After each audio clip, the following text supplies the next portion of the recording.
Mtazamaji, ni kwa stari moja kika basi Rio kabambe sana tena zaidi. Hebu tukuingirie kwenye ruti za introduction ya sinema. Ina maana basi ni kwenye mwanzo wa sinema. Alright, hebu tukuja kumpata Victor Reyes. My name is Victor Reyes. Jamaa ambaye hapa basi anafanyanga kazi ya kuwasafirisha watu moja kwa moja kutoka hapa duniani mpaka kule Sayuni. Ina maana basi huyu sasa ni hitman, anafanyanga kazi ya kulipwa, analipwa, anaweza kuwasafirisha watu, ndugu brother mpenzi mtazamaji, moja kwa moja mpaka kule Sayuni. For example, mtu akikataa na deni yako, unalipa jamaa wetu Victor Reyes, na kisha Victor Reyes anamsafirisha mpaka kule Sayuni. Ina maana sasa mtazamaji, jamaa wetu Victor Reyes yeye ni muuaji, lakini iliweza kufika mahali pamoja akaona anafaa kuweza kuachana na hii kazi, na kwa hivyo alikuja kumfahamisha mdozi wake kwa maana kwa eti, mimi ni kuenda naenda, sitaki kufanya hii kazi ya kuua watu tena. Hii kazi ya kuwasafirisha watu mpaka kule upande wa Sayuni sitaki kuifanya tena, na kwa hivyo akaamua hapa basi kuacha ile kazi. Lakini akona manzi wake na ambaye hapa basi wanakuanga mapartners. Huyu manzi kwa jina la Ayana wanakuanga mapartners. Na kwa hivyo mwetu alikuja kuweza kujaribu hapa basi kuweza kumsikiza, kamfahamisha Vavarai wachana na hii kazi ya kusafirisha watu, kupeleka watu kule upande wa Sayuni. Tuweze kuishi maisha ya kawaida Vavarai. Tuweze kuishi maisha ya kawaida. Lakini manzi kamfahamisha Vavarai, kama umeamua kuogopa na kuacha kazi, wacha mimi niendelee kuweza kufanya kazi, na kwa hivyo kuna vile ambavyo hapa basi naweza nikaacha kufanya kazi kwa vyovyote vile.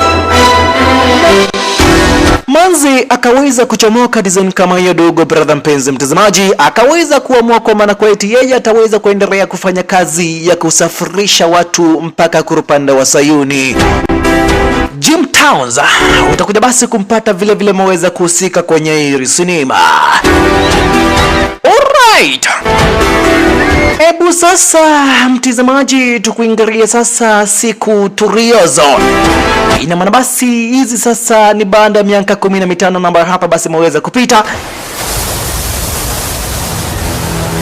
Hizi sasa ni siku turiozo shasha.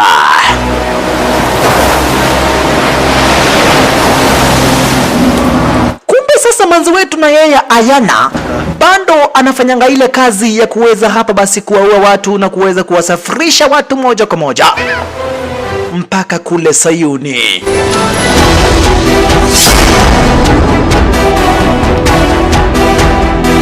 Killer X ndilo title kamili la hili sinema, dogo brother mpenzi mtazamaji. Jose Luis Torres utakuja basi kupata hapa basi maweza kuhusika kwenye sinema. Elena Churinova, hawa wote basi ni kati ya watu ambao watakuwa wamehusika kwenye hii sinema. Amanda Sinova utakuja basi kumpata kwenye hili sinema vile vile. Manzi wetu Ayana unasikia sasa, yeye anafanyanga kazi ya kuua watu, na kama leo hii anakumbuka zile vibarua zote na ambazo hapa basi ashawaiweza kufanya. For example, leo hii anakumbuka mtu ambaye hapa basi alikuwa ameweza kufahamishwa hapa basi aweze kumwangamiza. Mwanzo alikuwa amekataa na ndeni ya washuka. Ndeni ya washuka lazima umpe nani? Vavarai toka yoitwa Ayana. Huyu sasa anafanyanga kazi ya kuweza kuangamiza watu. Manze wetu Ayana, Vavarai unakataaje na ndeni ya washuka nani? Unaenda unakopa mtu ndeni vizuri, lakini sasa ikifika mahali pa kulipa, hapo ndipo noma inaingiria nani? Wacha upuzi nani, lipa ndeni ya wenyewe Vavarai. William Christopher Ford utakuja basi kumpata vile vile kwenye sinema, dogo brother mpenzi mtazamaji.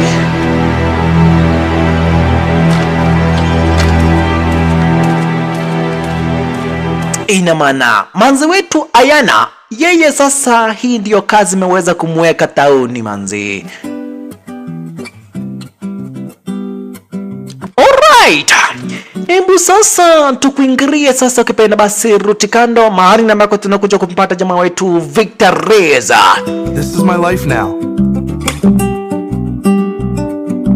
I'm married to a beautiful woman I love. Kumbe sasa jamaa wetu Victor Reyes baada ya kuachana na kazi ya mauaji halikuja sasa na akaweza kumtafuta bibi mwingine, akaweza kumuoa manze kwa jina la Dani, na kisha timaye basi wakaweza kubarikiwa na watoto wawili, na ambao hapa basi sasa manze, yani jamaa wetu Victor Reyes anafanyanga kazi basi ya kuweza kuchunga familia yake. Na kama leo hii jamaa wetu Victor Reyes anafanyanga kazi ya delivery, unaona, anawapelekea watu chakula design kama hiyo dogo. Brother mpenzi mtazamaji, ina maana basi jamaa wetu Victor Reyes yeye sasa ashaweza hapa basi kubandirika kabisa. Zikikuingilia sasa ni nyakati za jioni, na wafunza vijana kucheza kabumbu, unaona, anawafunza vijana kuweza hapa basi kucheza football, na vile anakuanga hapa basi na duka la martial art, yani anakuanga na shule la martial art, and I love it. Lenyewe ndilo hili.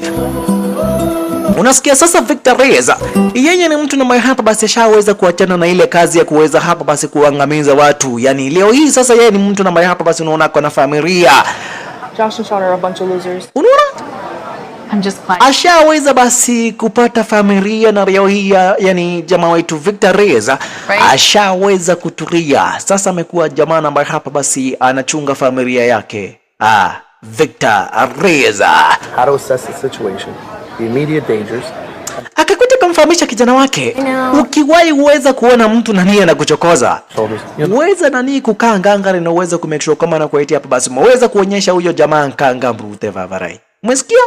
Jamaa kiwahi uweza kukuchokoza nani, uweza kumake sure kama anakuitia hapa basi huyo jamaa umeweza hapa basi kumuonyesha wewe mwenyewe ndiye nani. Unaona? Hii sasa ni jamaa wetu Victor Reyes anafahamisha huyo kijana wake kwa jina la Max. Can I get you guys anything else? 3 times. To go home boxes, please. I'll be right back. Thank you. Weirdo.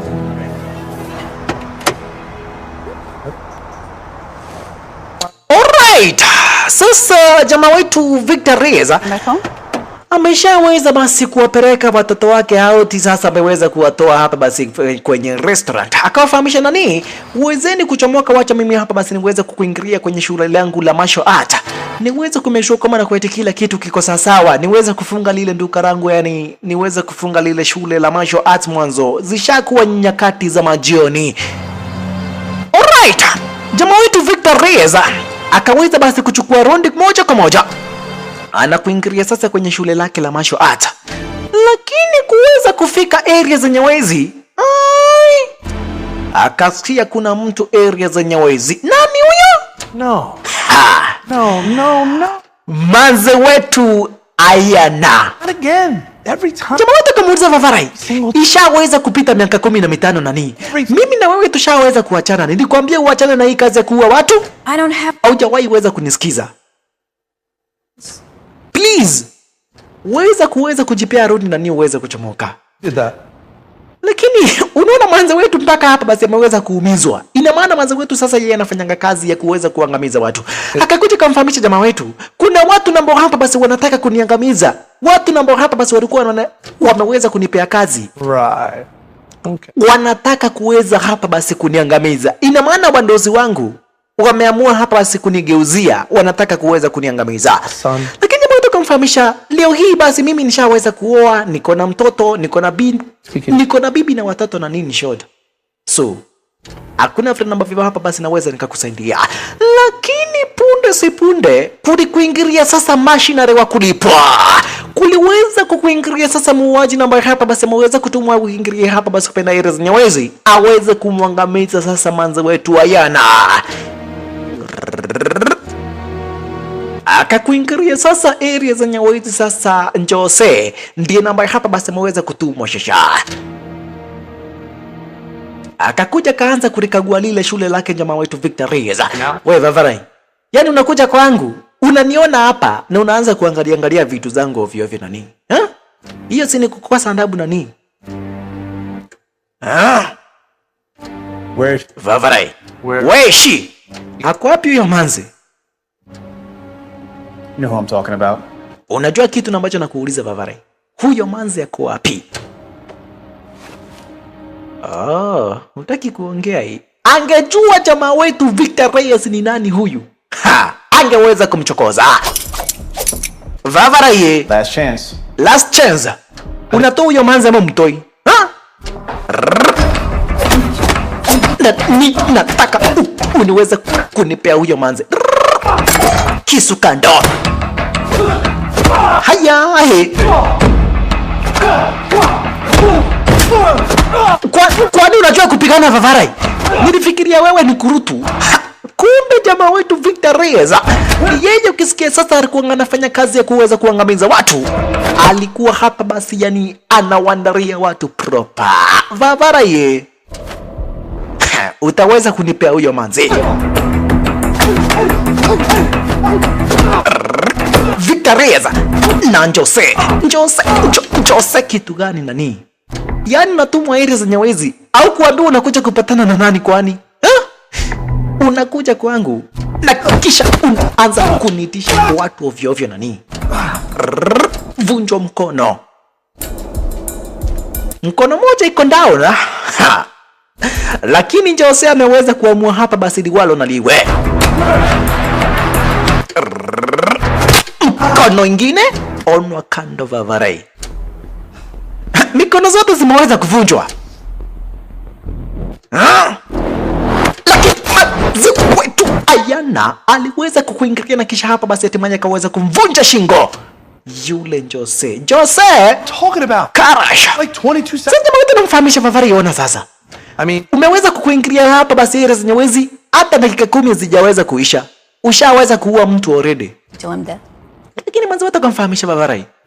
Hawa watu wananitaka mimi na kwa hivyo hakuna vile ambavyo hapa basi wataturia mpaka ile siku namba hapa basi wataweza kumake sure kama na kwa hapa basi wameweza kuniangamiza.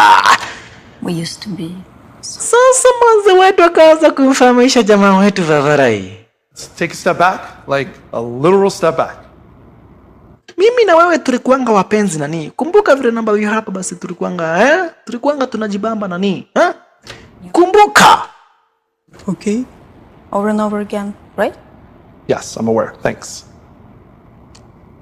Manze wetu najaribu yani kumuingiza jamaa wetu box. Anamfahamisha Vavarai. Mimi nilikuanga kipenzi chako cha roho nani kumbuka. I take it you need money, right? Sasa unasikia huyu manze wetu Ayana. Well, Kuna watu ambao hapa basi wanataka kumwangamiza manze wetu Ayana shasha. Kuna watu ambao hapa basi wameweza kuamua hapa basi jamaa wetu yani manze wetu Ayana lazima aweze kulala kwa fridge. Aba anacheza dogo brother mpenzi mtazamaji.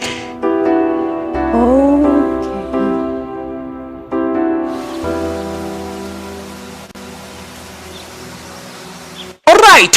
Ebu sasa mtazamaji tukuje kupata gaidi namba hapa basi ni hatari kubwa sana tena zaidi. Gaidi kwa jina la Ahmed Shakur. Mwenyewe ndio huyu chicha.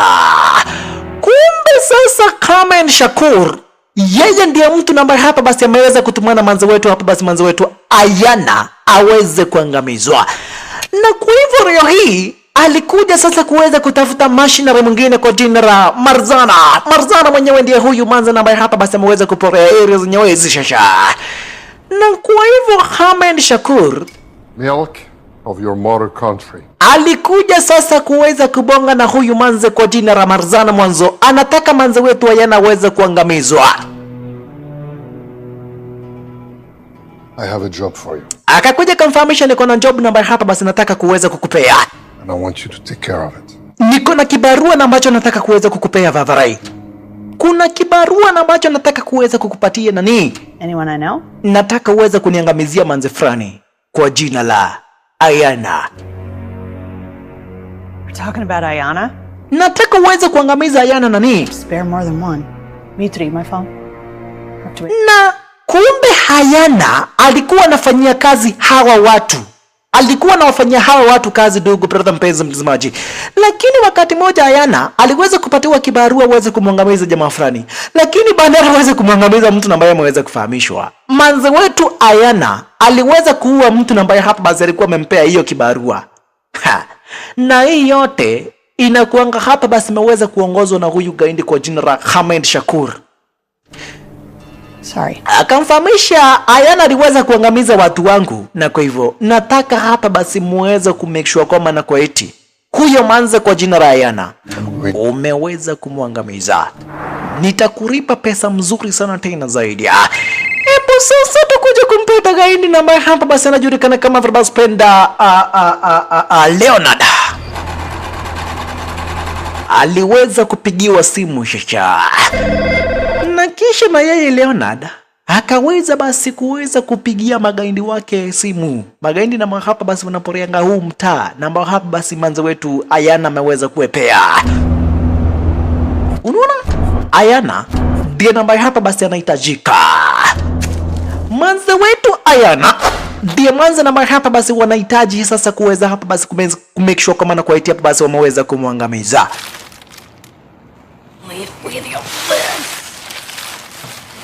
Na wameweza kuangamiza mtu huyu manze wetu Ayana.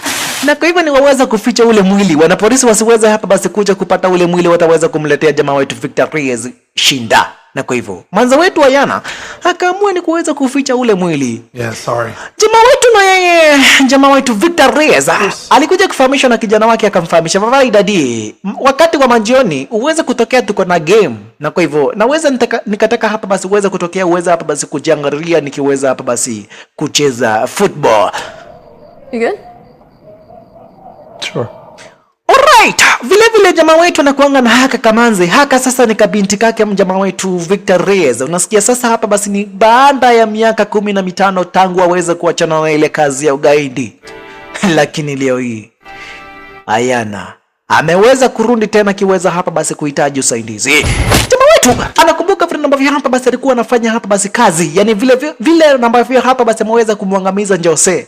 Hey, don't forget it's trash. Mpaka bibi yake alikuja kumfahamisha Vavarai, usisahau kuweza kubeba hiyo takataka uweze kupeleka nje nani. Leo ni tani yako ya kuweza hapa basi kupeleka hiyo takataka nje, na kwa hivyo weza kupeana hiyo takataka iweze kukujiwa na lori nani.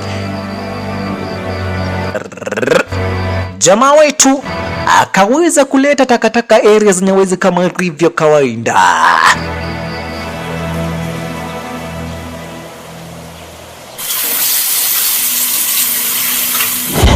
Jamaa wetu anakumbuka vile ambavyo hapa basi walikuwa wanafanya training na huyu manze kwa jina la Ayana mwanzo. Wakati wa zamani nishakufahamisha dogo brother mpenzi mtazamaji, walikuanga wapenzi, lakini sasa hawa walikuwa wanafanya kazi ya kuweza kuwaua watu nani. Walikuwa wanafanya kazi ya kuwapeleka watu Sayuni nani. Aba wanacheza na hawa sasa ndugu brother mpenzi mtazamaji, jamaa wetu Victor Reyes wakiwa na huyu manze kwa jina la Ayana. Alright. Siku ambayo hapa basi iliweza kufuata zikiwa hapa basi ni nyakati za asubuhi na mapema. Jamaa wetu alikuingilia sasa hapa basi kwenye lile shule lake la martial art. Na kumbuka huku ndiko manzo wetu sasa ameweza kuporea usiku mzima. Huku sasa ndiko Ayana ameweza kuporea usiku mzima mwanzo. Jamaa wetu kana familia na aweza kataka familia yake iweze kujua kwa maana kwa eti ex wake ashaweza kurudi na anahitaji usaidizi wake jamaa wetu. Did your wife make this? Mpaka manzo wetu namuuliza yani nani unaniletea chakula na ambayo bibi yako ameweza kuandaa nani? That's none of your bibi yako anakuandalia chakula na kufahamisha bwanangu kienda ukule lunch. Na wewe bandara uweze kwenda kukula lunch.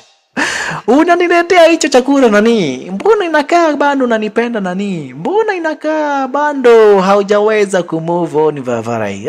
I could drop into Tanisha. Sasa manzi wetu akakuja kuanza kumkumbusha jamaa wetu akamfahamisha Vavarai. Hebu kumbuka. It's a lot of bad places. Hiyo time tulikuwa tunapendana vizuri sana tena zaidi. Tunaenda Tunisia, tunaua watu, tunarudi jo.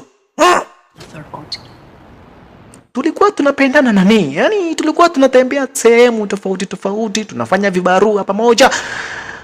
Na kisha hatimaye basi tunatulia, tunarudi kwa ndege, tukiwa hapa basi mustarehe, tunarudi, tunaweza kuingia kwenye nyumba yetu, tunalala. Yani tulikuwa tunaishi maisha na ambayo hapa basi ilikuwa tamu sana tena zaidi. Najua na miss hiyo maisha Vavarai. No. You're trying to make me feel nostalgic. Jamaa wetu kamfahamisha Vavarai, mbona umeanza kuleta mambo zamani?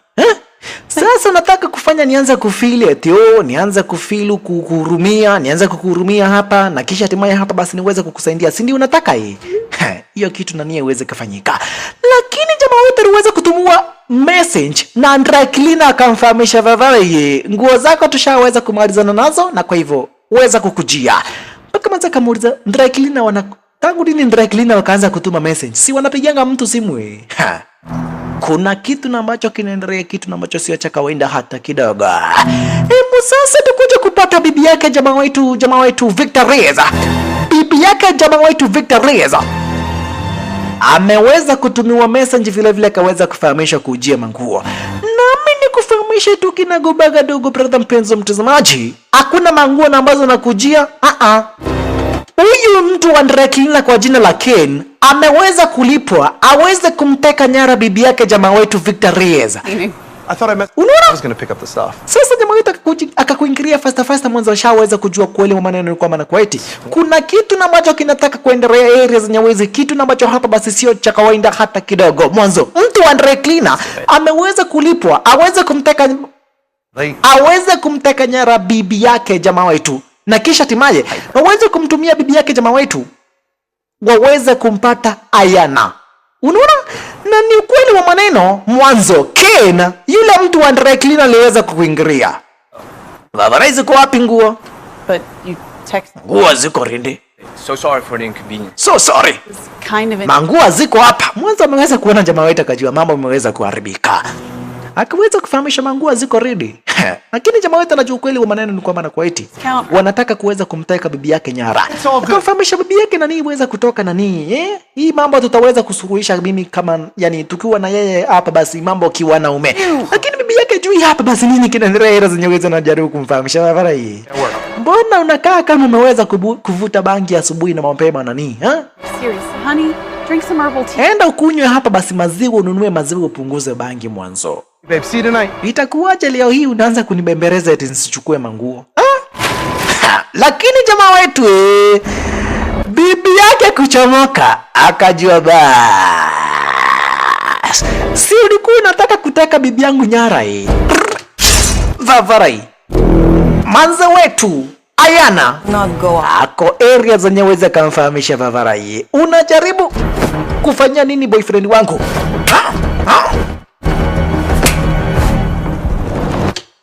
Nitaweza kukupiga na kumfu. Kumfu kitu gani nani? Unajua mimi ni Ayana nani? Unajua mimi ni Ayana. Jamaa wetu ako area zenye weza. Ken akaanza kupepetwa shasha. Combination ya jamaa wetu Victor Reyes na manzi wetu Ayana. Why? He's working. Yule jamaa ameweza kuonwa vita. 10% bleach solution soda. Unasemanga vitu na kosea. Sasa jamaa wetu alikuja kumfahamisha Vavarai. Umenifuria manguo kwa miaka mingi sana tena zaidi. He was going. Itakuwaje leo hii hapa basi unataka kumteka bibi yangu nyara? Lakini Ayana kamfahamisha hawa magaidi wanakuanga na tumtu tundogo na ambazo hapa basi tunawafanyanga kazi. Na kwa hivyo Ken ni mmoja ya hawa watu na ambao hapa basi ni maagent wa huyu Hamed Shakur. Because I say we kill him and damn him. Sasa mwanzo Ayana anamfahamisha Vavarai. Tuwe huyu mtu. Halikuwa anajaribu hapa basi kuweza kumteka bibi yako nyara. Just seems. Sasa jamaa wetu anamfahamisha Vavarai. Mimi sipendi kuua watu ovyo ovyo.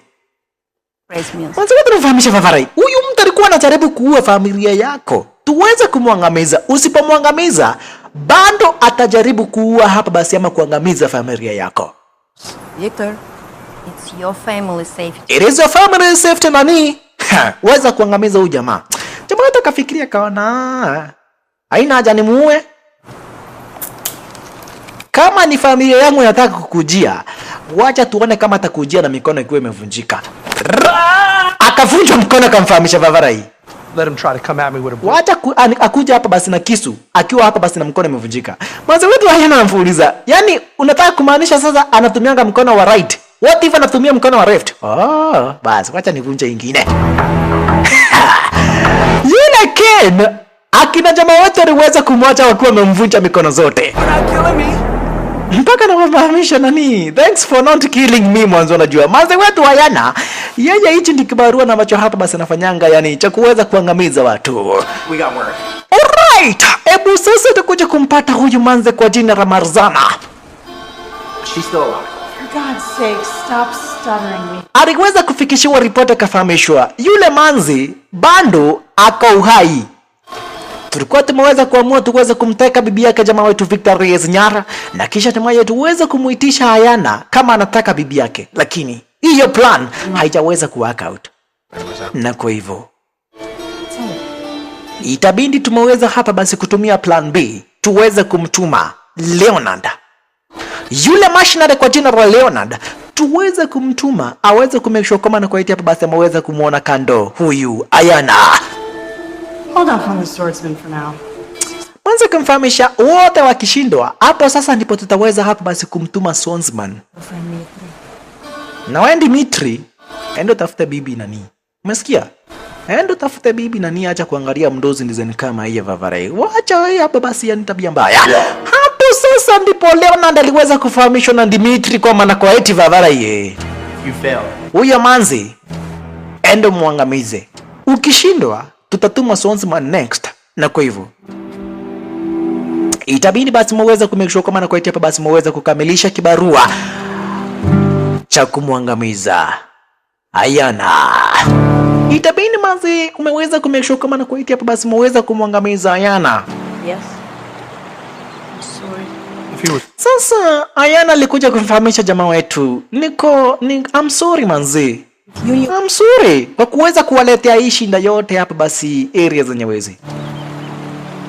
I'm sorry. I'm sorry manzi. I'm sorry I involved you and your family in this. I'm sorry niweza hapa basi kuweza kuiweka familia yako kwa shinda. the game.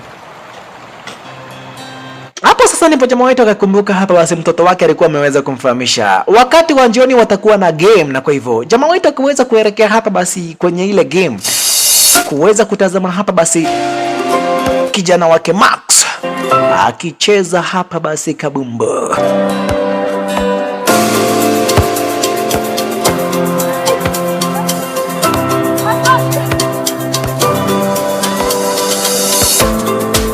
Na kwa hivyo area za Nyawezi watu wanacheza kabumbu area za Nyawezi dogo, brother mpenzi mtazamaji. Akina Bampe, akina KDB wako area za Nyawezi. Lakini kuna kijana ambaye hapa basi kijana ketu Max akipata mpira, yule kijana anakuja na msukuma kijana wetu Max. Na kwa hivyo Max alikuja kumfahamisha babake. Of course. Thanks sana for hapa basi kuweza kukuingiria area za Nyawezi ndadi. Lakini kuna kijana ambaye hapa basi ako area za Nyawezi. Nikipata tu mpira This is Ayana. She's a friend of anaweza hapa basi anaanza kunisukuma ovyo ovyo na kisha hatimaye hapa basi ananiangusha. Alright. Big kid. Sasa Ayana alikuja kumuuliza nani? Huyo kijana ndiye namba hapa basi anataka kukuangusha nani? Oh, the question. Usikubali mtu aweze kukufahamisha eti yani mtu aweze kufanyia madharau ukiona. Mtu kiweza kukuangusha, mchenge nani? Uweze kumake sure kama na kwa hapa basi umecheza kama Mbappe. Uweze kumchenga vizuri. Aba anacheza na huyu manzi kwa jina la Ayana. Yeye hapa basi yani unasikia wao sasa ni wale mamanzi don't care. Wale mamanzi na hapa basi ni wagumu kabisa. Wakakuingiria sasa kucheza tena. Kijana wewe ukipata mpira anaangushwa design kama hiyo.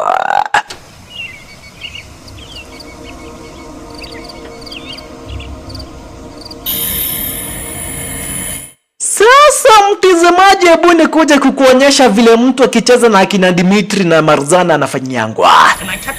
Kama leo hii oi Desagu wa Busheri aliamua hapa basi kuuzia nyama imeoza. Vavaraye, unatuuzia nyama imeoza nani? Wacha tu kuonyesha vile tunafanyanga watu nani. Mtu akicheza na kina Marzana ona vile ambavyo hapa basi anafanyangwa shasha. Aliweza kuwauzia nyama ambayo imeoza na wao wakaamua sasa wataweza kumchinja. Check maneno. Unatuuzia nyama imeoza nani? Wewe ndiye namba hapa basi tutakuchinja na kisha timaya hapa basi tuweze kukula nyama yako. He got up again. Oh, I'm sorry. Sasa hapo ndipo bibi yake jamaa wetu alikuja kumfahamisha Vavarai. Mbona sijawahi weza kuona huyu manzi hata kidogo? Akamfahamisha huyu anajulikana kama vile spenda Mongoose. Mountain bike. Ayana. Yani Ayana. Call me Danny. Everyone does. It's great to meet Akamfahamisha mimi na mimi najulikana kama vile spenda Dani. Mimi ni bibi yake huyu Victor Reza. Hapo sasa ndipo jamaa wetu alikuja kuwakutanisha Victor, yani alikuja kuwakutanisha Ayana na huyu bibi yake jamaa wetu kwa jina la Dani. Na bibi yake kuja kumfahamisha Ayana kwa maana kweti welcome, tutakuwa hapa basi na dina mahali fulani wa fulani, na kwa hivyo hapa basi umeweza kukaribishwa. I'll do anything. Sasa Jose wa Busheri na yeye oi baada kuuzia Marzana nyama ambayo imeoza, waliamua sasa watakuja wamchinje yeye, wakule sasa, yani wakule Desagu wa Busheri. Desagu wa Busheri haliweza kuchinjwa na kina Marzana design kama hiyo. Aba anacheza na kina Marzana dogo brother mpenzi mtazamaji. Na unasikia sasa kina Marzana na Dimitri. Wao ndio namba hapa basi wameweza kukombolewa na Khamen Shakir. Waweza kuweza kumake sure kama na kweti hapa basi wameweza kumwangamiza manze wetu Ananya. So what was it finally broke? Yani Ayana. It was another woman. What? You cheated on her, you dirtbag. Sasa hapo ndipo jamaa wetu alikuja kufahamisha nani huyu jamaa wetu hapa sasa ndipo alikuja kufahamisha bibi yake kwa maana kwa eti Ayana alikuanga hapa basi ukipenda ni ex wake wakati wa zamani. If you'd been more open-minded, maybe you could have had him in I'm totally open-minded. I'm totally open-minded. Hapo sasa ndipo alikuja kuwakutanisha hapa basi ukipenda bibi yake huyu jamaa wetu Victor Reyes, huyu bibi kwa jina la Dani na huyu manze kwa jina la Ayana. You are a little bisexual. We're not. No, we're not. I'm not. And you just keep believing that. You'll be all right tonight? I got a room just outside town. Paid cash. Sasa hapa ndipo manze wetu alikuja kumfahamisha babari. Leo silali kwenye shule lako tena. Okay. Nishaweza kukomboa room mahali fulani wa fulani, na hapo sasa ndipo nambapo hapa basi na plan kuweza hapa basi kuelekea area zenye uwezo niweze kuporea usiku wa leo hii. He's a lot like you. Akamfahamisha Vavari, unaona uko na familia mzuri sana tena zaidi, kuweza kuchunga familia yako Vavari, weza kumake sure kama nakuja hapa basi familia yako iko safe na mambo yote itakuwa sondakta. Hey. Sasa Bridge. kuna kijana fulani anaitangwa Steve. Steve yeye aliweza kumuona Ayana akaona ni kadema, kamfahamisha Vavari, kuja niweze kukupea ka drink tuweze kujibamba. Lakini mwanzo wote kumfahamisha Vavari, fuck off, sitaki drink yako nani, sitaki pombe yako nani, uweze kukunywa pombe yako wewe mwenyewe kivyako. Mwanzo wetu baada ya Steve kuweza kuchomoka, yeye akaweza kutoka hapa basi kwenye Airbnb namba hapa basi alikuwa ameweza kutafuta area zenye wizi. Akaamua sasa kukuingilia kwenye klabu kwa hapa basi kuweza kutafuta kamnyweso. No, not since before us. Akina jamaa wetu nao hapa basi wakaelekea pale manyumbani wakuwa na bibi yake kwa jina la Dani, na yeye manze wetu Ayana akaweza bishi kukuingilia kwenye klabu shasha. Akamweza hapa basi kuamua kuingilia area zenye wizi, aweze kutafuta hapa basi kamvinyo 1 2 3, na kisha hatimaye hapa basi aweze kuporea area zenye wizi, aweze kutulia usiku mzima. Sasa baada ya kuweza kupewa kamvinyo, manze wetu akaweza hapa basi kuamua aweze kutulia area zenye wizi, aweze hapa basi kuweza kukabubuja kale kamvinyo. Manze wetu akaanza kujisukumia kamnyweso design kama hiyo, lakini punde si punde Steve akaweza kukuingilia sasa, akamfahamisha nani, yani nakupea pombe lakini wewe unakataa pombe yangu, unakuja kununua pombe. Yani manjo unapewa pombe na simple boy ndo manake na unakataa. Vavarai, uoni ni ujinga uko nayo nani? Lakini manzo wote kumfahamisha Vavarai, mimi si ayo wale manzo ambao hapa basi muweze kuzoea. Wachana na mimi, wewe enda ufanye shughuli zako kivyako. Mpaka yule bartender akakuja kumfahamisha Vavarai, wachana na manzo muweze kukufahamisha, hataki mambo yako, wachana na yeye. Lakini Steve akamfahamisha nani, ushaisikia akina simple boy sasa? Sisi ndo wale watu ambao tunaitanga ma simple boys, Abana cheza ni kununulie pombe 1 2 3 na kisha tuweze kwenda tujibambe 1 2 3. Lakini manze wetu akamfahamisha Vavarai, nakwambia uachane na mimi usikii. Yani unapiga Simple Boy. Simple Boy kitu gani nani? Simple Boy kitu gani Vavarai? Ukiambiwa uachane na manze, unaachana naye, umesikia? Na kisha Steve akaweza kuvunja mkono design. Chaka maneno. Vavarai, nimekwambia uachane na mimi. Auski akavunjwa mkono akafahamisha Vavarai. Manza akikwambia uachane na yeye unafanya nini? Manza akikwambia uachane na yeye unaachana na yeye, umesikia? Sema Manza akikwambia uachane na yeye unaachana na yeye. Nitaachana na yeye please. Ndo manake sitawahi weza kusumbua mamanze tena. Akafahamisha nani? Hiyo mistari na roga. Enda ukarogea na manze wengine wa rika yako. Mimi sio manze wa rika yako hata kidogo. Vavarai, yaani nasimama hapa mpaka na wao na manze kiangalia. Mimi ni Simple Boy kitu gani Vavarai? Zima. Ndio manake. Alright, manze watu kuingilia kwenye Airbnb. Akapata na sasa na yule muuaji kwa jina la Leonard. Yua anaweza kutumwa areas zenye wezi, aweze kumake sure kama kwa hapa basi maweza kumwangamiza manzi wetu. Akikuta kumfahamisha manzi wetu kumfahamisha Leonard Vavarai. I know you have a job to do. That's what exactly I used to say. Hii kazi hata mimi najua vizuri sana tena zaidi, tumekuwa mapartners kwa miaka mingi sana tena zaidi. Watu ambao hapa basi wameweza kukutuma, hao ndio watu ambao hapa basi nilikuwa nafanyia kazi. Tuachana na hii kazi ya uaji na nini? Muachana na hii kazi ya uaji. Hata mimi mwenyewe nimeweza kuamua hapa basi niweze kuachana na hii kazi ya uaji. Wachana na hii kazi. You can own an Airbnb. Unaweza ukaweza hapa basi kujenga ma Airbnb, unaweza ukafanya mabiashara zingine, unaweza ukauza magari. Biashara ziko mingi zinalipa vizuri. Wachana na kazi ya kuua watu. Lakini Leonard akamfahamisha. Hiyo jinga yote unaniambia. Me in a Kia. Nitafikiria baada ya kuweza kukuangamiza. You gonna outrun other guy in mom's grocery getter? I'm just saying the good days are behind. Manze wewe unajaribu kumbandirisha huyu Leonard na mfahamisha Vavarai. Wachana na hii kazi. Lakini akamfahamisha, I'm gonna think about it. But after nimekuangamiza. Think about it right after I kill you. Right after I kill you. Vavarai, yana kuongeresha na wewe hutaki kusikia. Leonard onwa kando.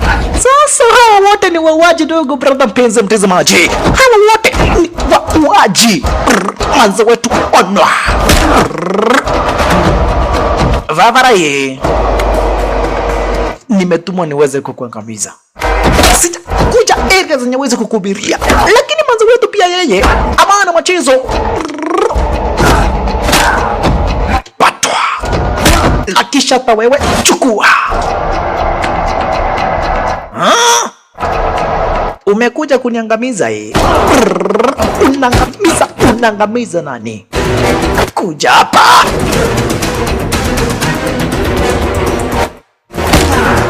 Patwa. Vavarai, ngoja. Ni ngoja kitu gani? Ngoja. Na ngoja kitu gani? Si umekuja kuniangamiza? Umekuja kuniangamiza na kuongelesha unaniambia utaki kusikia stories zangu. Si ndio hii? Bas. Wewe umekuja kuniangamiza. Leo hii wewe ndio unakufa. Leonard. Kuangamizwa. Karasha. Leonard akaweza kuona kana na kisha manze wetu akamkojorea. Sikiza. Manze wetu akaweza kumkojorea Leonard nzeni kama ya bana cheza na manze wetu Ayana. Gaindi namba alikuwa ametumwa na Marzana. Akaweza kuangamiza, akaweza kufikishiwa ripoti, akafahamishwa mdozi. Leonard ameweza kuangamizwa. Na Shakur anauliza kuhusu whereabouts. Hamad Shakur anauliza tumeweza kufikisha kazi yake wapi? Ana habari kwamba nakuletea hapa basi. Wauaji na ambao tunawatuma wanaendelea kuangamizwa na huyu manze kwa jina la Ayana. Sasa wanataka kuita Swansman, lakini manze wetu Marzana anamfahamisha achana na Swansman, wacha mimi niweze hapa basi kwenda niongee na hapa basi kupenda Shakur. swing. Naweza kuja hapa basi tukabonge na yeye mdozi. Akafahamisha nani, wewe tulia area zenye wezi. Shakur ni kesi atake kuniangamiza kwa mwanzo sijaweza kukamilisha kibarua chake. Wacha aweze kuniangamiza mimi mwenyewe.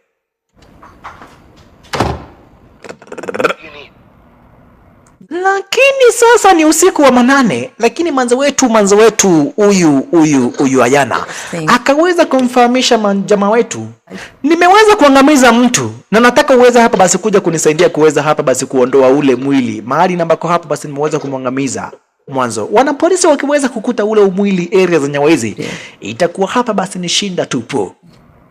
Good things come to good people. Sometimes.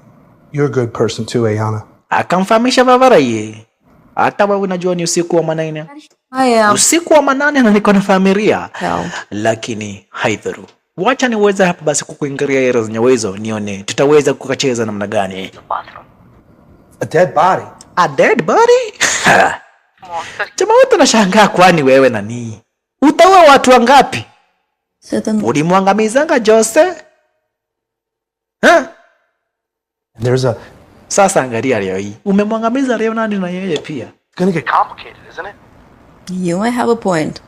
Also, I can't get in my shower with him there. Sasa mwanzo anajaribu kumbembeleza jamaa wetu anamfahamisha Vavarai. Najua uko na familia, lakini wanapolisi wakiweza kupata hapa basi huu mwili area za Nyawezi, wataweza kuniletea shinda Vavarai. Unataka isi wako aweze hapa basi kupeleka njera nani?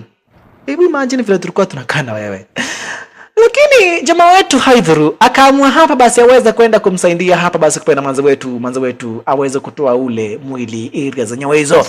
Sasa alikuja kumfahamisha bibi yake, wacha niweze kuondoka. Kuna manjanta 2-3 nimeweza kupata. Old equipment from the dojo. Nataka kuendelea hapa basi manjanta 2-3 niweze kufanya kazi 2-3 kwenye shule letu la Kimasho hata. Be right back. Manzo wetu ndani anasikia hisi ni kuongewa, naenda kuongewa nani saa 8 ya usiku ete kazi. Manze wetu anasikia kabisa hii ni kuongewa, naenda kuongewa Vavarai. Lakini haidhuru jamaa wetu akakuja sasa kaanza kumsaidia hapa basi kupenda Ayana kutoa ule mwili area za Nyawezi. Unaona, wakaweza hapa basi kuanza kubeba mdogo na kisha tima ya hapa basi ni waweza kwenda kutupa kwenye mto. Wameamua sasa hapa basi samaki leo hii zitakuwa hapa basi zinaenjoy. Yani wameamua hapa basi samaki ziende holiday mwanzo. Zile miili ambazo wanapelekea samaki siku hizi, kila siku lazima waweze kuspoil zile samaki. Yeah, of course. Unaona? Akina jamaa wetu sasa wao wameamua hapa basi samaki ziweze kuenjoy to the fullest. Wameamua hapa basi waweze kupigisha samaki sherehe. Last time I checked, I wasn't the one with the curfew. Sasa jamaa wetu kurudi nyumbani mpaka akina watoto wake wanamuuliza Vavarai, daddy, hii ni tabia namna gani unaacha mami saa 8 ya usiku kwa kitanda peke yake na nini unaenda area zenye uwezo huko upande wa nje tunasema unaenda kazi. Mbona unaamua mami aweze kuongewa na nini ukiona? Okay. Tunajua vizuri ni kuongewa mami anaongewa, lakini adhuru haina shinda. Jamaa wetu basi akaweza kukongeresha kale kabinti kake, akafahamisha Vavarai, wewe enda ukalale, wewe ni mtoto mdogo. Lakini Hamed Shakur akiwa na wakati kama hii, Dimitri aliamua sasa kumkuta Vavarai. Ni kunyongana wananyongana. Vavarai, yani wewe unatutuma tukaangamiza mtu na ambaye aweze kaudika nani? Ndio tuachana na hiki barua, itabidi niweze kuangamiza wewe mwenyewe. Lakini punde si punde wakinyongana design kama hiyo, maze wetu Marazana aliweza kukuingilia shasha. Vavarai, mnanyongea nini? Wewe mnafanya nini Vavarai? Sisi sote ni wa kikosi kimoja na nini? Mbona unapigana na mdosi Dimitri? Mbona unakuja kubishana na mdosi? Nilikwambia uweze kuacha upande wa nyuma, mimi nikuja niongee na mdosi. Sasa wewe unakuja kuataki mdosi. I came here to formally apologize. Lakini Marzana kamfahamisha Shakur, comment Shakur, nimekuja kukuomba msamaha. Mwanzo kibarua na ambacho umeweza kutupea ni kigumu sana tena zaidi. Huyo manzi akufi bwana. Give me that warrior. Huyo manzi akufi. Lakini Shakur akamfahamisha, nipe huyu mtu wako. Si akona uvumilivu. Amejifanya anataka kuja kuniangamiza. Yaani unashinda kuangamiza mtu ambaye hapa basi nimekuambia ukamwangamiza, unashinda kumwangamiza. Bas, nataka nipe huyu warrior wako. Nataka uweze kunipea Dimitri, niweze kwenda na yeye. Na ukikataa kumwangamiza huyo manzi nani, nakuona kando. Hebu sasa tukuja kumpata Wangeshi na yeye shasha. Wangeshi na yeye. Huyu sasa ni martial artist mnoma sana tena zaidi. Vile vile hapa basi hata yeye ni mashinani wa hichi kikosi. Hey, what's up? Akaweza kudungiwa mawasiliano akafahamishwa kuna manzi fulani ambaye hapa basi tunataka kuweza kumwangamiza. Na tumeona wacha tutume msichana kiwa wa kwanza. Usikia vile wanamdanganya? Eti wanamwambia yeye ni manzi wanataka kuangamiza. Na kwa hivyo wameamua kutuma msichana akiwa wa kwanza. Hiyo tena kumdanganya wanamdanganya. Eti aenda akamwangamize manzi wetu Ayana. Angejua anaenda kukuta nani, angeweza kujaribu. Na punde si punde ukweli wa maneno, Wangeshi alikuingilia area zenye wezi shasha. It's been a minute. It's been a lot of minutes. Sasa jamaa wetu alikuja kufahamisha Vavarai, unaona huyu manzi unasaidia, huyu Hayana na ambaye unasaidia atakuja kukuletea shida kubwa sana tena zaidi. She was given a specific task. Akafahamisha huyo manzi alikuwa ameweza kupewa kibarua cha kuangamiza watu wao. Sasa imagine hata wewe mtazamaji, Shakur aliweza kumfahamisha manzi wetu Ayana aweze enda angamize wazazi wake wote. Unaona? Amen, Shakur aliweza kumfahamisha manzi wetu aweza kwenda angamiza watu wao wote. Lakini manzi wetu yeye akakataa kuweza kuangamiza watu wao, akamfahamisha kiu Shakur, hakuna vile ambavyo hapa basi naweza nikaenda nikaangamiza watu wetu wote. Heti wote jumentuma never. Hakuna vile ambavyo hapa basi kitu kama hicho kinaweza kikafanyika. Na kwa hivyo manzi wetu yeye alienda kaangamiza mtu ambaye aliweza kumpea kibarua. Akaangamiza magaidi wake Shakur na akaamua hapa basi anaachana na hii kazi ya kuweza kufanya mauaji. Lakini Shakur sasa baada ya watu wake kuweza kuangamizwa akaamua never. Hakuna vile ambavyo hapa basi manzi anaweza kaua watu wake na kisha get away with it. Hakuna vile ambavyo hapa basi anaweza kaenda akaepa kivivi. Lazima aweze kuripia kwa makosa ambayo hapa basi mweza kufanya. Ndio maana hapa basi unaona anatuma wauaji kadha wa kadha waweze kumwangamiza manzi wetu Ayana.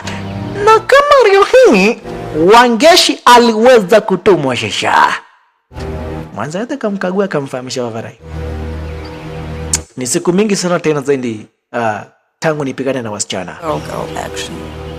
Na kwa hivyo twende bana, twende tufanye hii mambo haraka haraka, faster. Mwenye anakufa kufe haraka bwana. Wangeshi, najua nimefahamishwa mimi sasa ndiye mtu wa kwanza. Wananiaminia, yaani imagine wanakutumia kasichana. Lakini Wangeshi angejua hata wanaume akina Leonard wameweza kutumwa ile zenye na akina Jose. Angeweza kuongea vile ambavyo anaongea. Good to see you again though.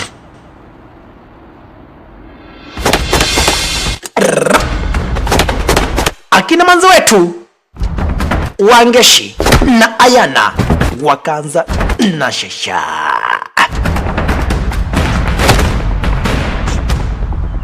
Sasa area zenye wezi ikawa ni kitanzi shasha. Area zenye wezi ikabaki ni kitanzi. Manzi wetu vunjwa mguu na nini, patwa teke la mguu mpaka mguu ikaweza kundislocate. Na kisha nikogai unajaribu kunigonga, kuja hapa lamba ukuta, piga ukuta kiss. Aba anacheza na manzi wetu Ayana. Vavarai, kwani unakulanga mawe? Ana bando katambe shasha. Kujapa nani, unajua na kulanga tray mzima ya mayai nani? Unajua na kulanga tray mzima ya mayai. tray mzima ya mayai kitu gani? Vuchwa shingo. Onwa kando. Yoitwa Ayana. Amana chezo na mwanzo wetu Ayana dogo brother mpenzi mtazamaji. Akamfahamisha Vavarai. Nice one. Ilikuwa training nzuri. Punde jamaa wetu hakuingilia akamfahamisha Vavarai. We have a meeting. What's up? Ingia kwa gari. Nataka tuweze kwenda hapa basi tuweze kubonga na huyo Hamid Shakur. Tuweze kumfahamisha aweze kuachana na ujinga. Watu wake unaendelea kuangamiza, moja baada ya mwingine unawaangamiza. Na yeye haoni ni ufala anafanya. To put an end to this thing we just started. Nataka tuweze kuongea na Hamid Shakur, tuweze kumfahamisha Vavarai. Aweze kuturiza igo yake. Kila mtu aweze kuenda nyumbani akiwa uhai. Lakini akiendelea kutuma watu, najua utaweza kuandaria chicha. Sasa waliweza kuweza kumkuta Hamid Shakur, waweza kuongea na yeye. Wakaweza kumpata Dimitri areas zenye kumfahamisha Vavarai. I'm the one you speak to first. Natafuta mtu fulani anaitwa Hamid Shakur. That's when we... Lakini Dimitri akamfahamisha kama ni Shakur mnatafuta, itabidi basi tumeweza kubonga na nyinyi kwanza. It was while you were having your meeting. Where is she? In the dumpster behind Franklin Avenue. Sasa jamaa wetu ndipo alikuja kufahamisha na manze wetu ameweza kuua manze mwingine. If this is clear. Yaani mmeweza kuua Kamanza, mmeweza kuua Wangeshi jo. Represent. Mmeweza kuua Wangeshi jo. These bodies can't be good for any of you. Lakini jamaa wetu akamfahamisha Vavarai, hizi watu wote ambao wanaangamizwa, imagine kama Hamid Shakur ataweza kuamua tuweze kuachana na hichi kibarua. Kila mtu ataweza kuenda nyumbani, acha kutuma uaji na kila kitu takuwa chonjo kabisa. Milk. Sasa mwetu kupigwa simu na bibi yake. Sasa wana hawa na wao. Wakaanza kuziana uoga. Guys. Angalia kemena ni. Right. End to this foolishness. Jamaa wetu akamfahamisha Vavarai. Wacha nikuachie huyu manzi. Unataka kupigana na manzi nani? Nice one. Njoo unaona unajifanya vile unajua vita. Unajifanya vile unajua vita nani? Vita unajua vita gani nani? Vita unajifanya unajua vita. Wewe hata naona nikikuachia huyu manze nani? Manze yeye ni kujiangalilia na jiangalilia tu. Akamfahamisha wacha ukishughulikia huyo Dimitri. Wacha mimi niende nikabonge na Hamid Shakur. Tuweze kujandiriana kiwazee. Manze akaona hii rungu ni orimo. Kuja mkono kwa mkono. Mwanaume kwa mwanaume. Tunajiita mwanaume nani? Yaani unajilinganisha na mimi? Tunasema mwanaume kwa mwanaume. Hii sasa ni kuniingilia nani? Twende shisha. Aya. Mpaka Dimitri aliweza kushtuka. Kumbe usemi mwanaume kimwanaume bure. Wewe sasa naona unafanana na mwanaume nani, na kwa hivyo nitakupiga kama mwanaume. Jamaa wetu na yeye ameweza kuja sasa kumtafuta Hamid Shakur. Waweze kubonga na yeye kiwanaume shisha. Jamaa wetu Victor Reyes amekuja sasa kumtafuta Hamid Shakur, mwenyewe ndiye huyu. Ex-boyfriend wake Ayana. Naweza nikakusaidia namna gani Vavarai? End to this vendetta. Nataka uweze kuachisha hii vendetta. It's too late. Kila mtu aweze kwenda nyumbani akiwa hai Vavarai mwanzo. I'm going to... Unaona watu wako wanazidi kuangamizwa na huyu manze Vavarai. Hebu imagine ile loss ambayo hapa basi unajipeleka. Lakini upate kwa chini nako. Dimitri anaandaliwa na manze wetu proper. Worried about her? Akamuuliza, you're not worried about her? Worried about nani? Dimitri. Onwa kando. Aba anacheza na manzi wetu Ayana. Enyewe wewe ni mwanaume nani? Hata ukisema man to man, umeniambia tubonge kiwanaume, hata mimi nishaweza kukubali nani? Worried? Kama hivi ndivyo napigana nani? Enyewe wewe sasa itakuwa hapa basi ni wanaume kiwanaume tunapigana. Okay, I have an idea. Alright. Hamid Shakur akamfahamisha jamaa wetu. But Ayana. Naweza nikaachisha hii mauaji yote, lakini on one condition. I'll talk to Marzana naweza nikaongea na Marzana Cancel it. aweze kucancel hii mauaji yote hawa machinery ambao wameweza kutuma. Sawa sawa? On condition. On one condition. You work for me. You work for me. Sorry. Uweze kunifanyia kazi. Take it or leave it. Deal ama si deal nani? Where? Tumeweza kumfahamisha niliacha kuangamiza watu wakati wa zamani. That's your problem. Unajua unaongea na Herman Shakir wewe. What's wrong? What's wrong nani? Nifanyie kazi kama unataka hapa basi niweze kuachana na hapa basi kutaka kumwangamiza yana. Good. Kama mtu kumfahamisha Vavara ye. Hakuna vile ambavyo hapa basi naweza nikafanya kazi ya ujinga kama hiyo. The extra money. Is either uachishe hii mauaji ama tuendelee kufanya mauaji na pia wewe tukuangamize. Umesikia? Si hata nakubembeleza. Haya, yani unakuja kwangu na nini unaanza kuniongelesha vitu unataka? You heard the order. Nakupea onda sai. Kill her family. Lakini akamfahamisha hata wewe unaona uko na ujinga. Unamwambia awe familia yake. Hata wewe ungeambiwa uwe mamako na babako, ungeuangamiza kweli? Ani? Mbona unataja mamangu? Unajua mimi ni Ahmed Shakir. Wewe. Ahmed Shakir kitu gani? Wewe mnataka vita. Bas. Kuja tupigane hiyo vita shasha. Ahmed Shakir na jamaa wetu Victor Reza. Ahmed Shakir akaendea kimea shasha. Vavara ye. Na kukata. Ayai. Vavara. Yani umekaa hivi ukaanza kufikiria ni kama unafanya kazi butchery nani? Unataka kunikatakata nani kama unakatakata nyama ya 300? Kuja hapa. Umeanza kuona kama unafanyanga kazi butchery nani? You don't have to do this manzi. Tuweze kuongea kama wanaume nani? Lakini nani nakufahamisha tuongee usikii. Bas, akachukua sasa Q-stick. Vabara ye. Hii kichwa yako naona inakaa 8 ball. Hii kichwa yako naona inakaa 8 ball. Wacha niweze kuona hapa basi kama nitaweza kupima na hii Q-stick. Ahmed Shakir na jamaa wetu Victor Reza. Jamaa wetu kachukua kisu akaweza kumsukumia Ahmed Shakir kisu ya tumbo.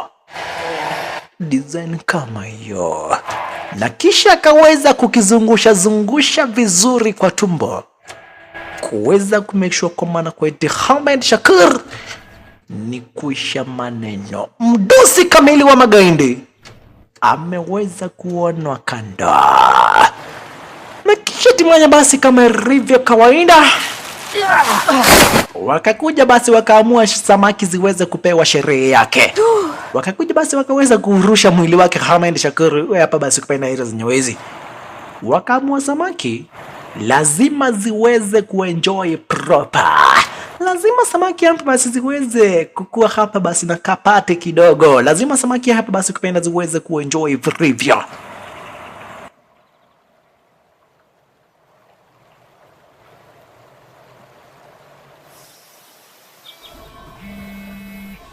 Kisha sasa Manziweta akachukua simu yake Ahmed Shakir akaweza kumdungia mawasiliano huyu sasa Marzana akamfahamisha.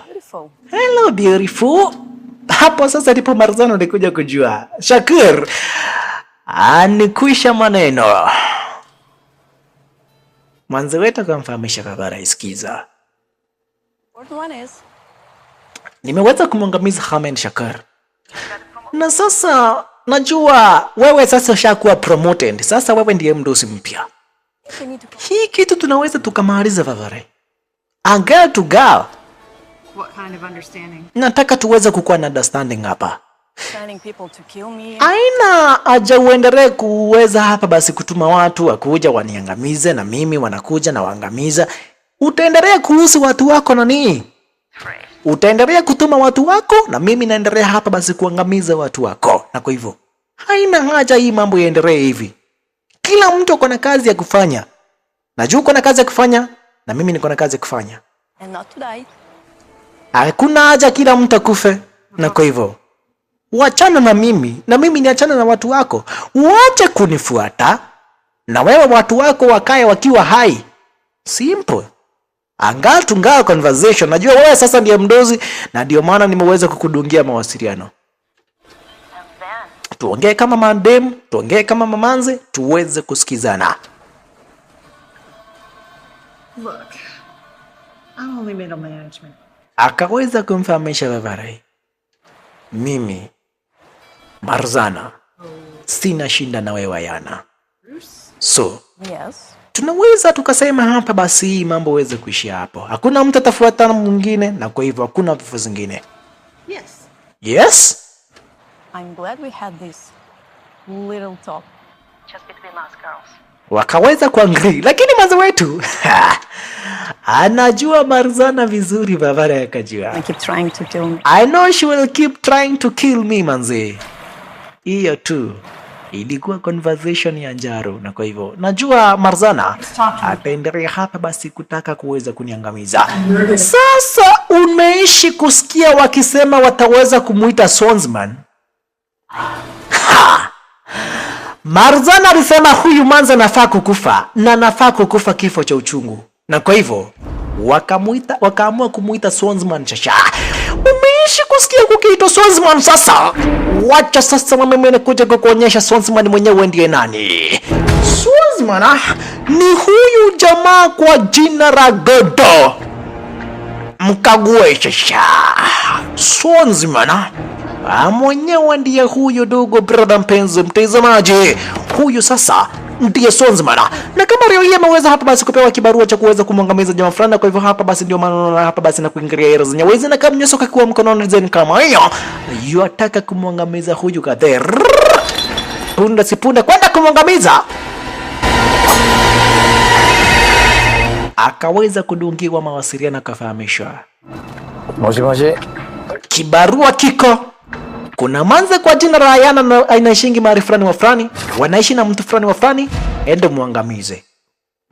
Umesikia bas. Sawa mdozi.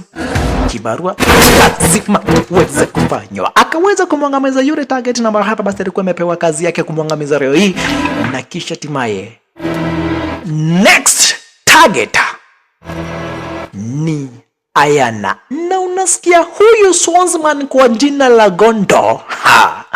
Huyu sasa ndiye the best of the best kwa hichi kikosi cha hawa magaindi shasha. Huyu sasa ndiye anaitiangwa wale watu ambao hapa basi wameweza kuwashinda watu wote.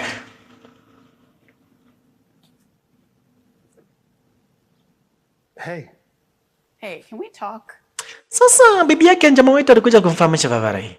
Najua usiku hapa basi yani hakuna mahali ulienda eti kazi eti yo. And I know you weren't running errands. Najua kuna kazi ulikuwa unafanya. You never picked up the lumber. I know there's something else. Kuna kitu kingine na ambacho unafanya. Na nashuku ni kuongea kwa nani? Not like that. Lakini jamaa wetu kumfahamisha, it's not like that manze. Jo, usifikirie vibaya. About the stuff we don't talk about, aren't we? Akakuja manzo wetu akamuuliza, najua uenda huyu Ayana I think so. ndiye namba hapa basi anasababisha hii mambo yote. I wish I could tell you more. Lakini jamaa wetu kumfahamisha manzejo, Back at the beginning, I knew there'd be things that you couldn't tell me. najua kuna vitu ambazo hapa basi zinaendelea heri zenyewe, vitu ambazo hapa basi sio mzuri. Lakini akamfahamisha, nitaweza kumake sure kama na kwaiti kila kitu To me. You know that, right? kitakuwa fiti na kitakuwa shwari kabisa. Nitaweza kumake sure kama na kwaiti hapa basi familia yangu iko safe, iko buheri wa afya, na hapa basi iko mahali, iko kwenye mikono mizuri. Nitaweza kumake sure kama na kwaiti familia yangu haiko kwenye hatari hata kidogo. Nami mtazamaji rutikanda sasa yule Swordsman kwa jina la Gondo.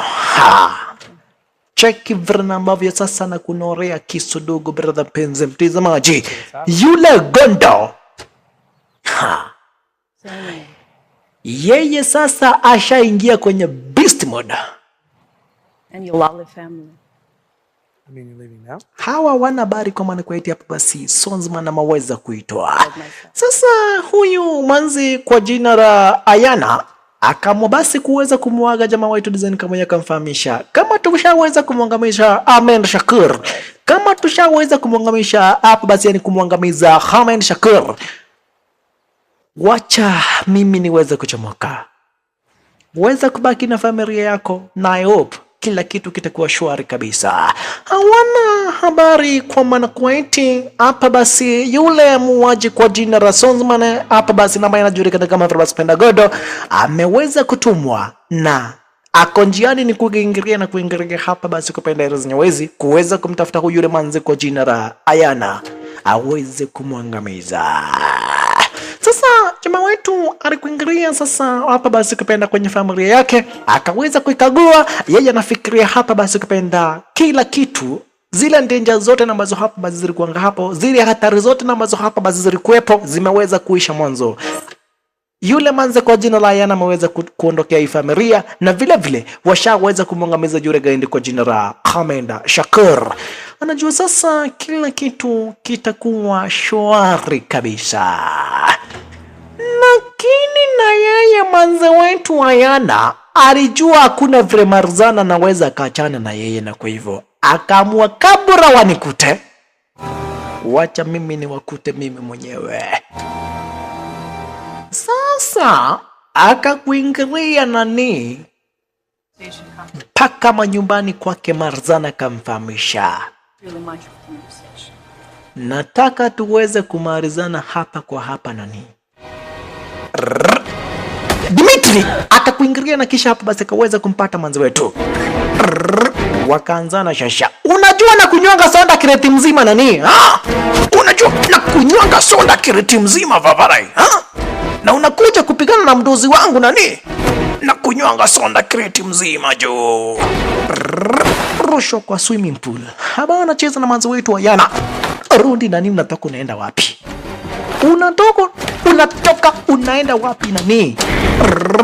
Unakunywanga soda kireti mzima Wacha nione unaweza kukunywa maji kireti ngapi. Nataka uweze kukunywa maji kireti 2. Si unakunywanga soda kireti mzima. Kunywa maji kireti 2 shasha. Unakunywanga soda kireti mzima. Nataka sasa uweze kukunywa maji kireti 2 Vavarai. Manze wetu akaweza kumfahamisha Vavarai, nataka uweze kukunywa hii maji yote kreti 2 Vavarai, kwenda huko. Dimitri kitu gani ama anacheza? Lakini manze wetu akaweza kupatwa na Marzana shisha. Girl to girl talk. Wacha sasa tuweze kuona nani namba hapa basi ataweza kuibuka mshindi. Marzana hata wewe kunywa kreti yako. Hata wewe nataka hapa basi uweze kukunywa kreti yako Vavarai. Kunywishwa maji. Kreti ya kwanza, kreti ya pili, kreti ya 3, kreti ya 4 ya sonda. Na kisha manze wetu akaweza kuchomoka. Si mnakunywanga sonda kreti mzima Ha. Wacha tuone hapa basi mkikunywa kreti 5 za maji mambo itaweza kuporea namna gani. Nami nikufahamishe turuti kando dogo brother mpenzi mtazamaji, yule muuaji kwa jina la Gondo. Sonzman kwa jina la Gondo ni kuingiria shasha. Sonzman kwa jina la Gondo maskini wa Mungu manze ni kuingiria Erez Nyawezi, na yuamtaka huyu manze kwa jina la Ayana. Worse and worse every year. So, in town for... Sasa njoni kaendelea na kaa kimuuliza Vavarai. Sasa angalia, umekuja kufanya nini Erez Nyawezi? Akamfahamisha nimekuja mazishi Vavarai. Aba anacheza na huyu Gondo. Sasa jamaa wetu Victor Reyes anazindingi kufanya mazoezi Erez Nyawezi mwanzo ashajua kila kitu kishakuwa shwari kabisa. Manze wetu Ayana shaweza kuchomoka, na kwa hivyo familia yake iko salama. Na kwa hivyo yeye basi ashaweza kurudi maisha yake vizuri, maisha ya kawaida, wanatembea na binti yake design kama hiyo, huku basi wakicheza cheza ile zenyewe, akiendelea basi kipenda na kazi yani ama basi kipenda shughuli zake za kimaisha za kila siku. Lakini kijana wake Max aliamua hapa basi aweze kuingia kwenye shule na ambalo hapa basi ni la babake la kufunza martial art. Kukuingilia akaanza kufanya mazoezi style kama hiyo, lakini punde si punde Gondo yule Swordsman, wewe ni nani? Nataka kuja na wewe, ukuje na mimi. Lakini kwa kijana kanajua vizuri sana tena zaidi, karifahamisha na babake mtu akijaribu kucheza na kenyewe akawezi hapa basi yani aweze kumuonyesha chamta makuni. Aka kijana leo ni kadogo dogo brother mpenzi mtazamaji, kanapita katikati ya miguu yake Gondo design kama hiyo, lakini hatimaye basi kanaweza kukamata akafahamisha babare. Sikiza, unakuja na mimi You and your father. ama niweze kukuangamiza na niende niangamize babako. Umesikia? Kakijana kakaweza kuingiza uoga na kisha hatimaye basi kakaweza kubebwa na yule Gondo akaweza kuchomoka nako. Sasa watu jamaa wetu kuingilia kwenye lile shule lake, mahali na ambako walikuwa wamepanga kupatana na mtoto wake Max aweze kupata, ni simu iko hapo na imewekwa recording. Max ndiye huyo ameweza kutekwa nyara. Max Victor, tumeweza kuonana tena. Nataka mtoto wako hii. Sawa sawa. What do you want? I want the girl. Nataka huyo msichana kwa jina la Anaya nani? Na nakutaka pia wewe. Na kwa hivyo kuja mahali fulani wa fulani tuweze kupatana. Sasa mtu anajaribu kumpigia Ayana simu. Ayana kumbuka shaweza kuepa kuingilia manyumbani kwake kuweza hapa basi kuconfirm kila kitu kiko shwari kabisa except Max. Ndiye namba hapa basi ayuko hapa manyumbani. Mpaka bibi yake aliweza kumwangalia kujua kuna kitu ambacho hapa basi sio cha kawaida kinaendelea hero zenye wezi hata kidogo. Manzi wetu akaweza kuvutanisha moja kwa moja kujua basi kijana wake Max manzi ako kwenye hatari, ni kutekwa, maweza kutekwa nyara. Jamaa wetu na yeye akakuja sasa, kaanza kuchukua magwenda yake, akamwona wewe sasa Gondo umekuja sana Vavarai. Reflex. Sasa kijana anakuja kumfahamisha, Vavari mbona unakunywa pombe? Baba yetu akitufunza martial arts anatuambianga pombe, ukikunywa pombe unakuwa mslow, una slow your reflex. Anticipation. Lakini Gondo akamfahamisha Vavarai, spini ambayo anakuanga nayo ya kupigana, nahitaji kukunywa pombe ndio at least niweze kuslow kidogo mwanzo. Nikikupiga na spini yangu nikiwa sijakunywa pombe, maskini wa Mungu hatuwezi hata tukapigana kwa dakika zaidi ya nukta 2 na nini. Nitakuwa nimeweza kukupiga nikakuangamiza. Nataka babako anakuja. Si ndiye anakuambianga mtu akikunywa pombe anakuanga na reflex ndogo hii. Ana reduce speed. Nataka kuja tupigane na yeye. Uone vile nitamtaandika nani. Nataandika babako kiangalia Vavarai. Huyo baba na ambaye alikwambia mtu akikunywa pombe anakuwa yani anakuwa hapa basi slow. Nataka akuje sasa nimtaandike mwanzo. Spini na ambaye anakuanga nayo na nini mwenda wazimu. Lakini kijana wetu anajamfahamisha babangu akikuja ataweza kukuangamiza. I'm very sure. Sasa hili zenye kuna Dani na yani kuna Stunya na huyu Mona. Oi. Hili zenye kuna Stunya na Mona wakafahamisha. Huyo jamaa akiweza kukuingilia hili zenye muweza kudeal na yeye. Mimi namtaka hapa basi kupenda yule manze kwa jina la Ayana. Akina Stunya na Mona wakaweza kufahamishwa hapa basi waweze kudeal na jamaa wetu Victor Reza. Mwanzo wetu anamtazama hapa basi bwanake akiweza kuchomoka design kama hiyo. Mwanzo wake na msononeko, mwanzo kijana wake ashaweza kutekwa nyara manzi. Lakini jamaa wetu akaweza kuchukua rondi sasa moja kwa moja, akuingilia mahali na ambako yule Gondo, yule Swordsman alipo, waweze kubonga 1 2 3 uweze kumfahamisha mbona kaweza kuteka nyara kijana wake.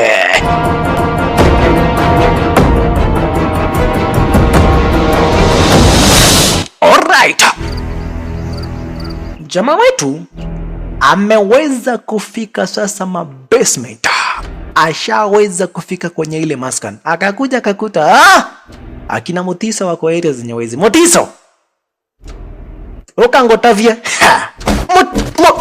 Mutiso. Mutiso. Nyinyi ni watoto wadogo sana tena zaidi. Namtaka Gondo. Mutiso mnakujia nani? Mudhiani onwa kando. Mudhiani onwa kando Vavarai. Musioka. Aba anacheza na jamaa wetu Victor Reza. Sasa hapo ndipo manzi wetu alikuingilia. Sasa yule Ayana akakocha kamuuliza Vavarai, nimepata bwana yako amenipigia simu mingi sana tena zaidi. What's up? Drove off. Kila kitu kiko sawa. Akakuja kumfahamisha Vavarai, Max ameweza kukamatwa na magaindi. Na hii shinda yote wewe ndio umeweza kusababisha. You can be so. Nataka uweze kwenda uniletee kijana yangu hapa mwanzo. Wewe ndio ulileta hii shinda kwa familia yangu. Chukua hii simu yangu. Tunakwanga tumeweza kushare location na bwanangu. Ukichukua hii simu, utaweza kuona mahali ambako hapa basi bwanangu alipo. Nataka uende uweze kuniletea kijana wangu na bwanangu wakiwa uhai. Umesikia wewe ndio uliweza kuleta hii shinda. Bas. Jamaa wetu shaweza kumalizana na kina Musiokana wa Mutiso. Sasa kakuja kupatana na kina Stunya na Mona. Wenyewe ndio hawa shasha. Na wanarekondiwa. Stunya. Unaona vile nimestunya nani? Stunya shasha. Stunya na Victor Reza. Mona. Sasa wewe Mona na wewe. Mona. Good either. Na hii yote Gondo ni kujitazamia na jitazamia nani? Anasema huyu kijana si mbaya, babako si mbaya sana. Anakaa anajua kupigana kidogo kidogo. Munae kwa kandoa. Stunya shasha. Stunya. Stunya nani? Stunya na Mona. Hapa basi wanaweza kuwa nameamua hapa basi ataweza kumwandalia jamaa wetu. Punde si punde. Manze wetu Ayana akaweza kufika shasha. Mwenye ndio huyo. Manze wetu Ayana na Gondo. Unasikia Gondo? He is the best of the best nani? Amana cheza na Gondo. Manze wetu ameweza kukatwa. Jamaa wetu na yeye. Stunya.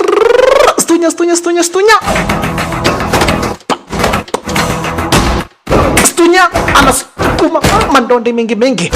Mona na yeye ameweza kumshika. Toka. Jamaa wetu kuweza kumshika.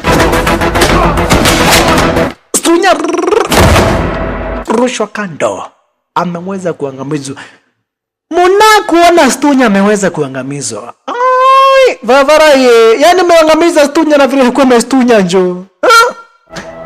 Umeangamiza Stunya Mona kaja mshasha. Yani Vavarai umeangamiza Stunya nani? Unaangamiza Stunya. Unaniambia unaangamiza Stunya, wewe acha nikuonyeshe vile na kufanyia. Mona akakamata na kisha mtoto wangu wako wapi? Ako Sayuni. Eti ako Sayuni? Inhale. Cheki vile nambavyo hapa basi Mona aliweza kufanyiwa shasha. Yaani naambia mtoto wangu ako Sayuni nani? Mona aliweza kushikwa na kisha. Patwa. It didn't have to end Na this kisha way. keyo. Onwa kando. Manze wetu na yeye Ayana wanaonana vita sasa, ukipenda na huyu kaindi kwa jina la Gondo.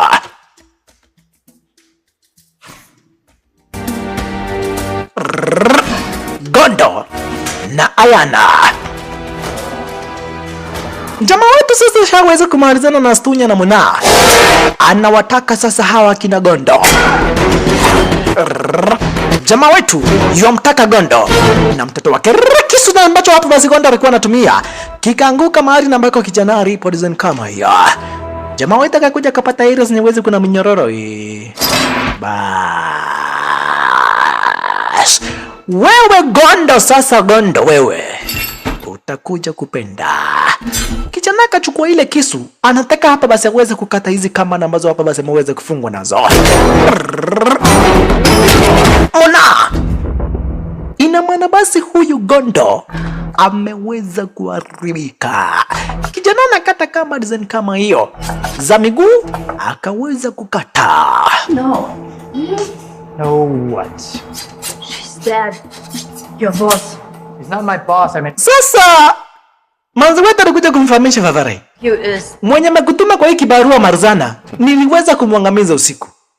Najua wewe ni mzee, wewe ni mtu wa tradition, uangaliangi simu yako ovyo ovyo. Lakini mwenye ambaye amekutuma ameweza kuiaga dunia. Na sasa hakuna mshahara. Na sijui kazi unafanya nini. Vavare, ni vizuri kila mtu atoke hapa akiwa uhai. Wewe nenda zako na mimi nienda zangu. Mwanzo, mwenye amekutuma kwa hii kazi niliweza kumwangamiza kitambo. Lakini akamfahamisha, when I get hired, I finish the job. That is the Bushindo way. Lazima nikiweza kupewa kazi niweze kukamilisha. Mshahara iwe ama isiwe, lazima niweze kumeshua kama na kwa eti nimeweza kukamilisha kibarua changu. Na kisha wakaanzana tena shasha. Manzi wetu Ayana akakamata na kisha Gondo chakifra na aliweza kumfanyia manzi wetu Ayana shasha. Akaweza kumuinua juu design kama hiyo na kisha akaanza kumnyonga kijana na yeye hapa basi shaweza manzi wetu. Oi, aliweza kupata fishta na kisha akaweza kuonwa kando. Kijana wetu akakata kamba ndio, lakini na yeye manzi wetu Ayana ashaweza kuonwa kando. Gondo akakuja kuconfirm, akasikia kuna heartbeat. Manzi ni kuaga ameweza kuiaga dunia na kisha akajua bas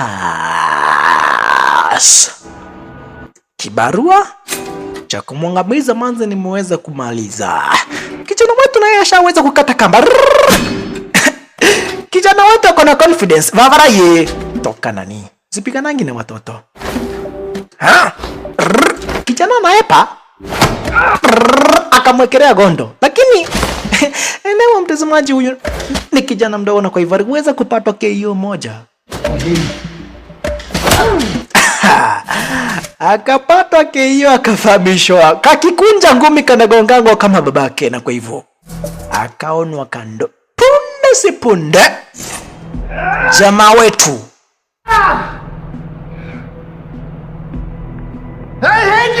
mpaka Gondo nasema I hate this kid, namchukia. Lakini jamaa wetu aliweza kukuingilia jamaa wetu Victor Reyes akamfahamisha Vavaraye,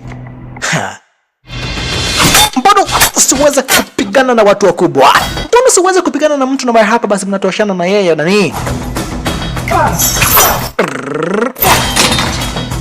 Leta kisu. Na kisha Vavaraye kuja hapa.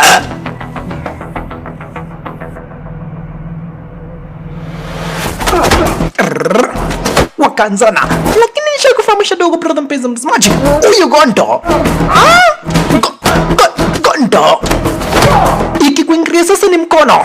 Yeye sasa ni mtu ambaye hapa basi abana machezo dogo brother mpenzi mtazamaji, na kwa hivyo aliweza kumkamata jamaa wetu Victor Reyes.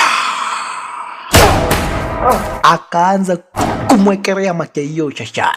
Manzi wetu na yeye alikufahamisha tukinagobaga, hakuna kukufa amekufa. Ni kujifanya majifanya. Jamaa wetu akaanza kupepeta sasa vizuri na huyu Gondo. Nani? Ninakwambia ufunza huyu kijana wako adabu. Aanze kurespect elders nani? Kijana wako umfunze adabu. Aanze kuheshimu wakubwa. Umfunze kijana wako adabu. Kijana mmoja anafunza adabu ni nani? Uja hapa achana na ndandi wewe. Achana na ndandi. Lakini kijana aliwekelewa. Toka. Yani unagonga kijanangu nani? Jamaa wetu akajua manzi ni kujifanya amejifanya. Akaanza kujifanya. Mbona ukaangamiza sasa ex wangu oi? Umeangamiza Ayana oi. Mpaka Gondo akamfahamisha, mimi sikuwa na hoja na kukuangamiza ama kuangamiza kijanako. Nishaweza kumwangamiza Ayana. Na kwa hivyo kibarua changu ni kuisha. Maneno jamaa wetu vile anajifanya ati kulia na lia. Na najua vizuri sana tena zaidi manzi ni kujifanya anajifanya ameweza kuangamizwa. Manzi ni kujifanya ameweza kujifanya. You think you may be overdid it? Mpaka manzi alimwambia, nani, unaweza ukakuwa hata mzuri nani? Unajifanya mpaka mtu anaweza fikiria ni kuko karibu kukunia nani mwanzo. Kulia na ambayo nalia nani? Aba anacheza. Sasa Gondo yeye kukupanda wenye najua. Nishaweza kumwangamiza juu. Hata kama kuna mshahara, nishaweza kumaliza kibarua juu. Nishaweza kumaliza kibarua manzi. For a minute. What? You can stop your heart beating for a minute? Sasa jamaa wetu akamuuliza umeweza kufanya namna gani? Lakini mwanzo kumfahamisha, mimi naweza nikaachisha roho yangu kupiga. Na ndio kitu ambacho niliweza kufanya. Mpaka Gondo wakati namba alikuja kuconfirm. Niliweza kuachisha roho yangu kupiga kwa hapa basi masekunde kadha wa kadha. Akaniweza kuninguza kasikia hakuna heartbeat. Akajua maweza kuniangamiza lakini kweli kwa maana ni kwa maana kwa eti hakuna kuangamiza namba hapa basi maweza kuniangamiza. Huyo kijana ni hatari sana Vavarai. Nimeona tuwezi tukapigana na yeye huyo Gondo. Na kwa hivyo the only option ilikuwa hapa basi ni kuweza hapa basi yani kujifanya nimeweza kudendi. Wakaweza basi kuchukua na wote ndani kama hiyo na kisha hapa basi hatimaye wakaweza kuelekea kule manyumbani. Wakaweza basi kusherekea ndani kama hiyo mwanzo. Kila mtu ashaweza kukua save. Washaweza basi kumwangamisha hapa basi yani washaweza kumwangamiza Hamid Shakur. Washaweza basi kumwangamiza Marzana na magaidi wake wote. Washaweza kuwaona kando. Wakiwa basi umeweza kuona kando design kama hiyo dogo brother mpenzi mtazamaji. Hapa basi na mimi nikicheki naona picha rate. Manzi. The Killer Act. Ni kuisha linaisha jo. Jamaa wetu basi akabaki akiweza kuwafunza hapa basi kakijana kake combat tactics mwanzo. Shaweza kuona haka kakijana. Kakona confidence nyingine muendana ni. Kakona confidence nyingine hapa basi hata kubwa sana tena zaidi ya. Unaona? Kakona confidence nyingine ambayo hapa basi ni mwenda wazimu sana tena zaidi manzo wetu na yeye manzo wetu Ayana akaweza basi kuchukua hapa basi pikipiki lake design kama hiyo na kisha hatimaye basi akaamua kwenda kuishi maisha yake kivyake bila kumsumbua mtu yeyote. Manzo wetu basi ukipenda Ayana akiweza kuchukua hapa basi kupenda pikipiki lake design kama hiyo akiweza basi kwenda kuishi maisha kivyake design kama hiyo na mimi nikichekino na picha right Killer Act. Dakika ni za mwisho. Killer Act. Dakika ni za mwisho dogo brother mpenzi mtazamaji. Lakini picha ilikuweza kuisha. Picha ilikataa kuisha dogo brother mpenzi mtazamaji. Kwa nini?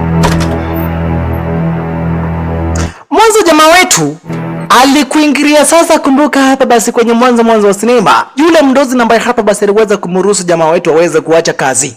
Huyu mdozi anajulikana kama basi kupenda Sujimoto. Jamaa wetu alikuingilia kwake Sujimoto kamfahamisha Vavarai. Najua wewe sasa ndiye the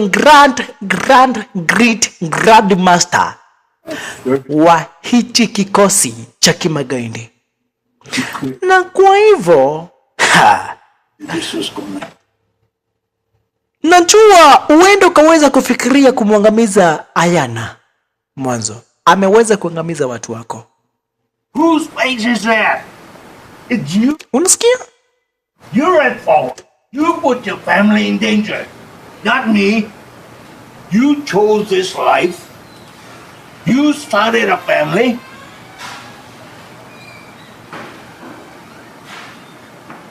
Jamaa wetu akamfahamisha nani? Endelea kupayuka tu. endelea kupayuka. Lakini ile siku na ambayo utawahi weza kufikiria kwenda kumkuta Ayana ama uweze kunikuta, wacha unajua vizuri sana tena zaidi, wewe ndiye the Grand Master wa hichi kikosi. Na ile siku na ambayo hapa basi utaamua kuweza kunipata, Vavarai, I promise you, I kid you not, hiyo siku, It's a zero-sum game, isn't it? hiyo siku ndio siku na ambayo hapa basi utakuja kujua Victor Reyes ni kusema namna gani. Fanya kila kitu, lakini usiwahi weza kujaribu kufikiria kwa njia yoyote ile. Hata Godo naona ako hapa ni pombe na kunywa tu. Sawa sawa, haina shida. Lakini ile siku na ambayo hapa basi mtaweza kuamua hapa basi ukuje. Najua hata wewe ndo unafikiri ulimwangamizanga nani, ukuweza kumwangamiza, ukuweza kuangamiza Ayana. Lakini ile siku na ambayo mtaweza kufikiria kwa maana kwa eti mkuje kutuangamiza, hiyo siku Vavarai, We're on vacation. hiyo siku ndio mtakuja kujua mbivu na mbichi.